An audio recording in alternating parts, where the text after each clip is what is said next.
you know, when you put a new chain on, you need to adjust the chain. I think the typical measurement on this is like 52 to 55 millimeters or something. It's a little over 2 inches, to make a long story short. And I've usually just, if you have the chain guard on, you can, you know, push up on that and hit the top of your chain guard with tension on the lower part of the chain by just pushing on the tire, and that's perfect. But I removed my chain guard, and so now I need to, you know, either measure this distance from here to here, or some people say it's roughly 3 fingers. I can tell this is too tight. But I like Takomoto's little tool. I've used it a few times now.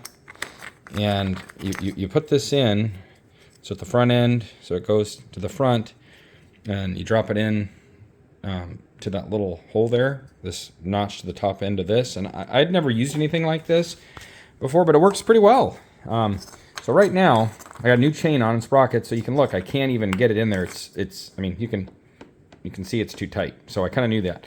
But, you know, obviously, loosen up this I think it's a 27 millimeter over here, nut. And now, I really like these tusk adjusters because I can pull the wheel forward and backwards and have it just kind of, you know, adjust itself in a sense, pull the wheel along. So we're going to adjust this wheel in until we can get this into position. We're just going to, you know, turn this in a little bit. So I'm going to go ahead and do that, and then I'll come back. So I've got this digital caliper here. Works great, so you can actually measure the distances back in here. I mean, you could pick from here to here. You could measure from, you know, here to here. You know, from here to the end of the swing arm. There's a couple measurements you could strike. There's even more than that, but I usually just measure between and here. So, because these are it's kind of hard to get these notches matched up with these indents, but you could do that. So now you can see I got this chain loosened up, nice and floppy, and now I can actually insert the Takomoto tool in here like so. And you can see I'm going to line up that notch right here with the front of that hole. And it easily goes in. Goes into place, so we got that forward. So we get that kickstand out of the way. Maybe.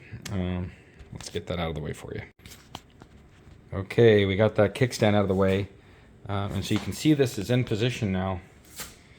And you want the inner link on top, which right now I don't have that. I have actually the outer link on top. And I'm going by Takomoto's instructions, so I'm just going to turn the wheel a little bit if I can. Oh, that's not going to work. So let's just see if I can rotate this. Oh, my bike's in gear. That would explain that. So we're going to turn that back, move this to the front, and then we're going to just move this to where you can see I've got an inner link in the middle of this adjuster, kind of like what it's showing there. So it's kind of stamped with what you want to do. This is an outer link. I'm putting the inner link on top. Okay, so I've got that in position. Now we're going to adjust this. And so you can see right now I can twist this, see how loose it is. So it's like a Takomoto, he says it's like adjusting valves. So I'm just going to come back here and actually turn this out. And I'm going to keep coming back here and just twisting that, see how it's still loose. And I'm going to keep twisting this out a little more. And it's different than how you usually do it because you're making this tight. Usually you want a certain amount of slack, so it took me a little bit to really figure out how to do that. Okay, still a little bit of looseness there. Go out some more. Not the other out, that was in.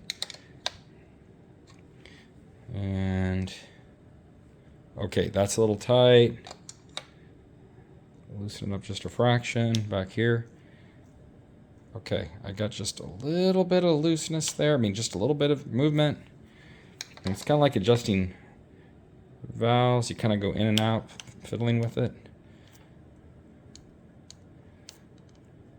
Okay, that's pretty good. I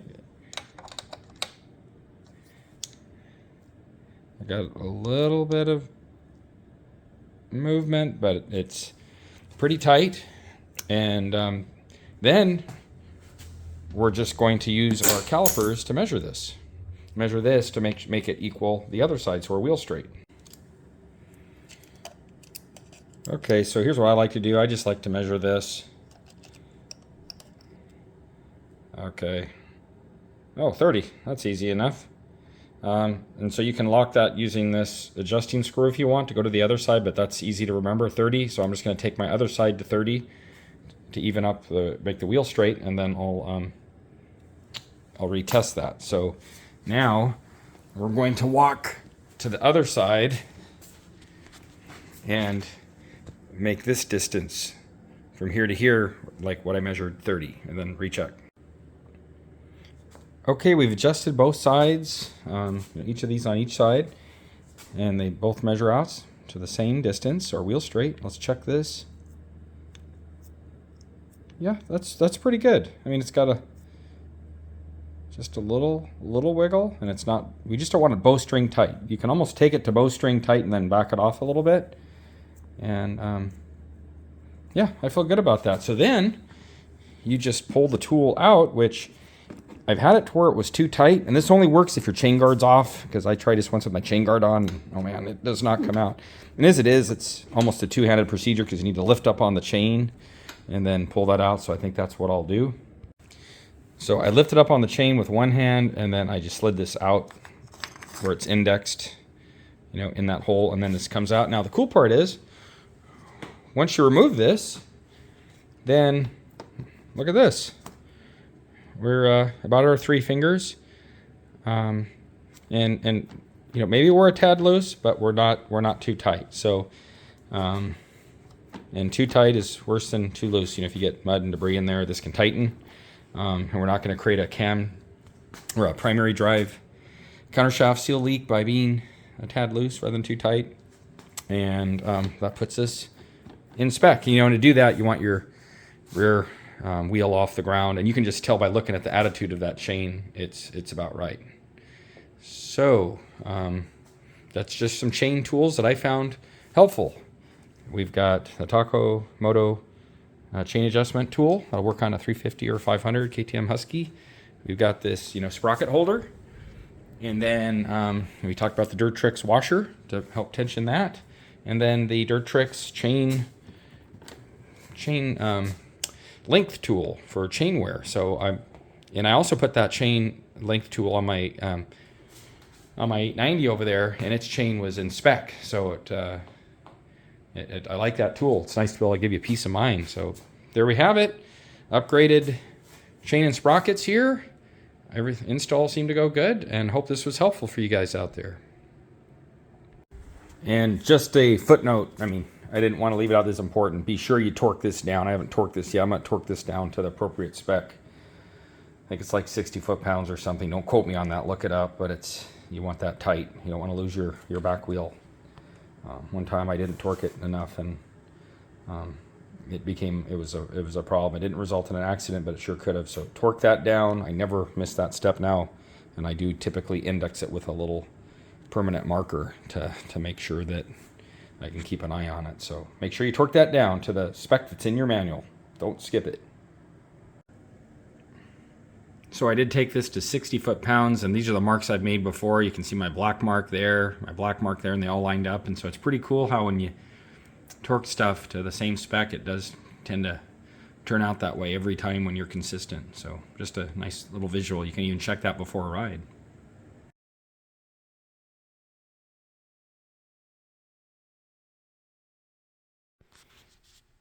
Since this video is talking about tools and chain and sprocket installation, just a quick note on putting your clip on. Of course, you want your clip with the open end facing backwards. The direction of rotation is that way. So when this is spinning, it's less likely to catch on something than if we're installed the other way. So you guys know about that, but just be sure you have the clip installed pointing backwards, at least if it's at the top of the chain. And then I use this Pit Boss, these pliers for master links. I've used screwdrivers and needle nose pliers for years. Needle nose pliers, I can do it pretty good. I often pinch myself to knock it off with a screwdriver and tap it with a hammer. I've done that. That works actually pretty good, but once in a while I slip and I mar up stuff, and I didn't want to scratch up my blue chain. I know it's a dirt bike, but I still don't like scratching stuff. But So these pliers are cool. They've got a little indentation, so you can really get at a clip. And the box or the packaging shows how to use it. So when I was keep the box, I referred to it a few times, just kind of looking at that. I mean, you can figure out just by fiddling with them, but just another tool. So here's this Pit Boss. Eventually get that right. Actually, it's Posse. I'll eventually get it right. So the Pit Posse Master Link clip pliers. I like them. Really helpful. So worth getting. I don't remember where I got these, but it says pitposse.com. I suppose you can pick them up there. And just a quick note, I'm not sponsored by anybody. I'm just a normal guy working on his motorcycle in his garage who loves motorcycles, likes working on stuff. It's kind of good therapy to come out here, put some music on, turn some wrenches. You just focus on your bike. Plus, and you're focusing on maintenance and repair work. I find that I don't think about other things, at least for a while. So it's kind of nice, good therapy to come out and just maintain and work on your bike. So something to think about. Just some tools I found really helpful. I waited years. I've worked on motorcycles for years before I actually had any of these, and it worked fine. So I don't want you to think you have to have these, but I will say it did make my life easier because I took my chain off. I got all excited to put my new chain on and just kind of forgot my brain for a second. And then I was like, oh shoot, how am I going to get this countershaft bolt out? I mean, you don't want to put it in gear and, hit the transmission with an impact gun. Usually you put on your rear brake, but I was like, oh, I have this tool here. Let's use it. Likewise, I was going to use my needle nose pliers to get this clip on. But then I remember I had these Pit Posse pliers, and these worked so good. And then adjusting the chain. Yeah, you can, lots of ways to adjust that, but that Moto tool worked pretty good. And the chain guide thing, the chain wear guide, I wasn't sure if my chain was worn out.